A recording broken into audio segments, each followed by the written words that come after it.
তীব্র দাবদাহে জ্বলছে বাংলা। দহন জ্বালায় দক্ষিণের 6 জেলা। তাপপ্রবাহের লাল সতর্কতা জারি করা হয়েছে।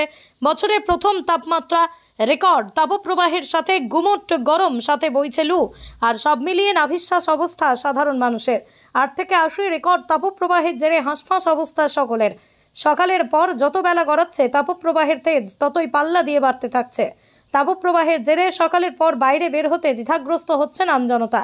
কিন্তু জরুরি কাজে অনেকেই বাড়ির বাইরে বের হলেও তাদের তাপপ্রবাহের হাত থেকে বাঁচতে সতর্কতা অবলম্বন করতে দেখা যায়।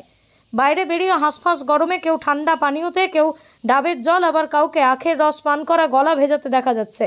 দুপুরের তীব্র দাবদাহে গা ভেজাতে পুকুরের জলে জল কেলিতে কাঁচি কাচারা। তাপপ্রবাহের হাত থেকে বাঁচতে দিনভর এমনই ভিন্ন ভিন্ন ছবি ধরা পড়ল পশ্চিম মেদিনীপুর জেলার চন্দ্রকোনায়।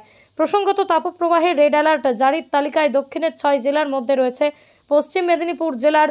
গত কয়েকদিন যাবত এই জেলায় তাপমাত্রা 40, 42 থেকে 44 ডিগ্রি পর্যন্ত পৌঁছে গেছে। ফলে জেলার অন্যান্য জায়গার পাশাপাশি চন্দ্রকোনা, ঘাটাল, দাসপুরেও রেকর্ড তাপমাত্রায় হাঁসফাঁস অবস্থা ঘাটাল মহকুমাবাসীর।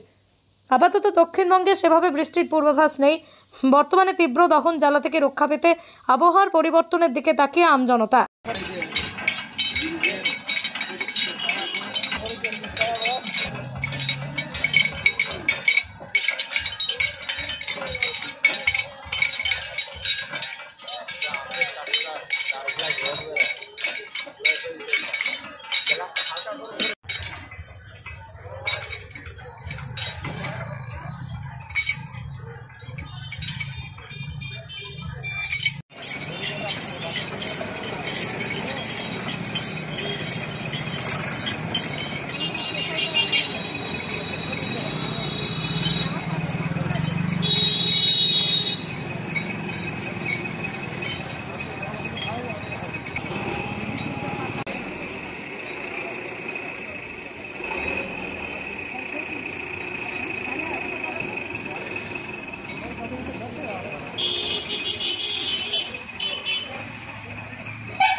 একবার তরমুজ একবার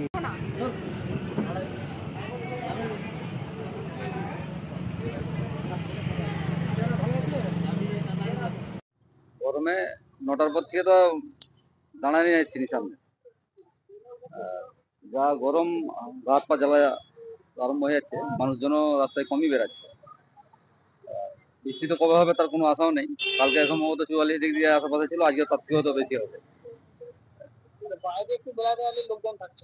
এই 10টা সাড়ে 10টা বেজে গেলে এমনি মার্কেট ফাঁকা হয়ে যাচ্ছে। হ্যাঁ, একবার সে তারপর 5টার পরে মানুষজন বেরোচ্ছে। একটানা কয়েকদিন চলছে, 1 সপ্তাহ হয়ে গেল প্রায়। বৃষ্টির তো কোনো পূর্বাভাস এখনো নেই। নাই। কি বলবেন, শারীরিক সমস্যা বা নানা দিক থেকে সমস্যা? চারিদিক থেকে সমস্যা। মানুষকে কাজ না, বিশেষ কাজ না থাকলে মানুষের না বেরোনোই ভালো। এই যে আবহাওয়া, এই আবহাওয়া একই কোনোদিন অনুভব হয়েছিল? না, এর আগের বছরও দেখেছিলাম, কিন্তু এতটা নয়, একটানা। এই বছরই প্রথম এটা বেশি বোঝা যাচ্ছে। কি নাম আপনার? আমার নাম সঞ্জিত দাস।